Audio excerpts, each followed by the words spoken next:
والے تھے۔ الینا اپنی کلاس کے ایک جاہد نام کے لڑکے کے ساتھ ایک کرائے کے مکان میں رہتی تھی۔ صبح دونوں اکٹھے یونیورسٹی جاتے اور اکٹھے ہی واپس آتے تھے۔ اس سے پہلے وہ اپنی یونیورسٹی کے گرلز ہاسٹل میں رہتی تھی، مگر جاہد کی محبت میں گرفتار ہو کر وہ اس کی بغیر نکاح کی بیوی کا کردار ادا کر رہی تھی، جسے عام زبان میں گرل فرینڈ کہتے ہیں۔ الینا کی کچھ کلاس کی لڑکیوں نے اسے سمجھایا بھی تھا کہ اس طرح اپنے ماں باپ کے بھروسے کو نہ توڑو اور اپنی عزت خراب نہ کرو، مگر الینا انہیں یہ کہہ کر خاموش کرا دیتی کہ میری زندگی ہے، تمہیں کیا، میں جو بھی کروں۔ 2 سال گزر چکے تھے۔ اس دوران الینا نے جاہد کو بہت بار کہا کہ ہم نکاح کر لیتے ہیں، مگر جاہد اسے ہر بار ٹال دیتا۔ یہ سلسلہ اسی طرح سے چلتا رہا۔ الینا نے بہت چالاکی دکھائی اور اپنے ماں باپ کو اس سب کی بالکل بھی خبر نہ ہونے دی تھی۔ الینا امید سے ہو چکی تھی۔ جب اس نے جاہد کو بتایا تو وہ حیران ہو گیا۔ جاہد کو یہ سن کر غصہ آ گیا تھا۔ 2 دن گزر گئے، مگر جاہد نے الینا سے بات تک نہیں کی تھی۔ وہ شخص جو 2 سال سے دن رات محبت کے نغمے گاتا تھا، وہ اب الینا کی طرف دیکھنا بھی پسند نہیں کرتا تھا۔ الینا بھی جاہد کے اس رویے سے بہت پریشان تھی۔ دوسری پریشانی اس کے پیٹ میں پل رہی تھی۔ اب جاہد رات کو دیر سے گھر آتا اور آ کر خاموشی سے سو جاتا تھا۔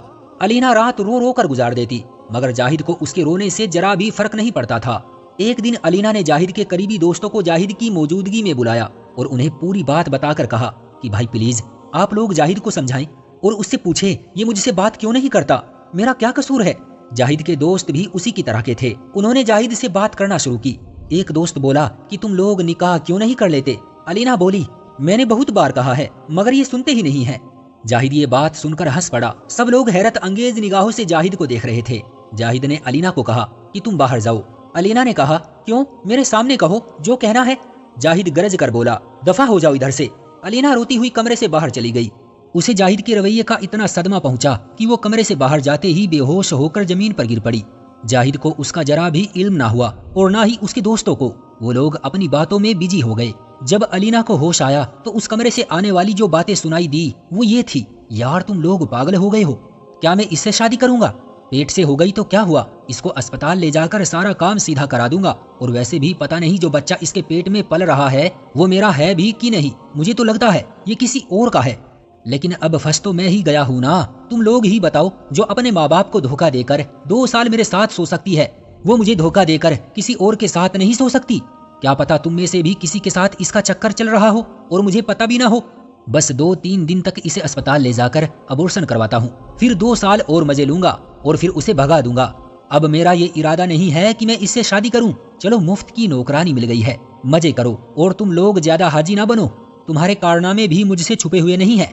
جاہد اور اس کے دوست زور زور سے ہنس رہے تھے۔ ایک لڑکا بولا یار جاہد ہمارا حصہ ہمیں کب دے گا؟ ارے یار اب یہ تمہاری ہی تو ہے، بس بچے والا معاملہ سیٹ کر لوں، اس کے بعد سب مل کر مزے کریں گے۔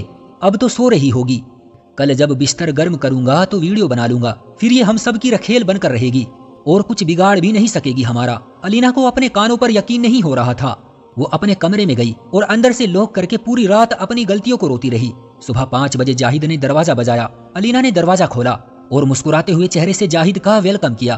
جاہد بھی اپنے بنائے گئے پلان پر عمل کرنے کے لیے ہونٹوں پر مسکان سجائے ہوئے تھا۔ اس نے الینا کو گلے لگایا اور کہا کہ سب دوست جا چکے ہیں، میں نے تمہارا بہت دل دکھایا ہے، چلو آج سارا حساب برابر کر دیتا ہوں۔ یہ کہہ کر وہ بیڈ پر لیٹ گیا۔ جاہد نے اپنی قمیض اتاری ہی تھی کہ الینا نے چاقو جاہد کے سینے کے آر پار کر دیا۔ جاہد چند منٹوں میں ہی تڑپ تڑپ کر مر گیا۔ الینا کی حالت خراب ہو چکی تھی۔ وہ فرش پر لیٹ گئی اور زوروں قطار رونے لگی۔ صبح کے 7 بج چکے تھے۔ وہ اٹھی، جاہد کی لاش بیڈ پر پڑی تھی، اس کا منہ الینا کی طرف تھا۔ الینا نے ایک خون بھری نظروں سے دیکھا اور ایک لات ماری تو جاہد کا منہ دیوار کی طرف مڑ گیا۔ الینا نے کپڑے بدلے اور برقع پہن کر باہر نکل گئی۔ وہ خود سے باتیں کر رہی تھی اور اپنی قسمت کو کوس رہی تھی۔ اب اسے اپنی غلطیوں پر پچھتاوا ہو رہا تھا، مگر اب وہ اپنی غلطیاں سدھار نہیں سکتی تھی۔ اس نے خود سے کہا میرے ساتھ ٹھیک ہی ہوا، میرے جیسی کا انجام یہی ہونا تھا۔ میرے ماں باپ نے مجھ پر بھروسہ کیا اور میں نے ایک اجنبی درندے کی خاطر اپنا مذہب اور باپ کا مان، بھائی کی عزت، ماں کا اعتبار اور اپنی آبرو سب لٹا دی۔ میرا یہی انجام ہونا تھا۔ نہیں بلکہ یہ بھی بہت کم ہے۔ یہ سوچتے ہوئے وہ مین روڈ پر چلنے والے تیز رفتار ٹرک کے سامنے کود پڑی اور اپنی جان گنوا دی۔ آج کل یونیورسٹیوں کی کمی اور ہائی میرٹ کی وجہ سے بچیوں کو دوسرے شہروں میں شکشا حاصل کرنے جانا پڑتا ہے اور گھر والوں سے دور ہاسٹل میں دن گزارنے پڑتے ہیں۔ اس طرح وہ گھریلو پابندیوں سے آزاد ہو جاتی ہے، ان پر نظر رکھنے والا کوئی نہیں ہوتا۔ ایسے میں کچھ لڑکیاں تو اپنی حفاظت کر لیتی ہیں، لیکن کچھ لڑکیاں نہیں کر پاتی۔ یونیورسٹی کا ماحول، آزاد خیالی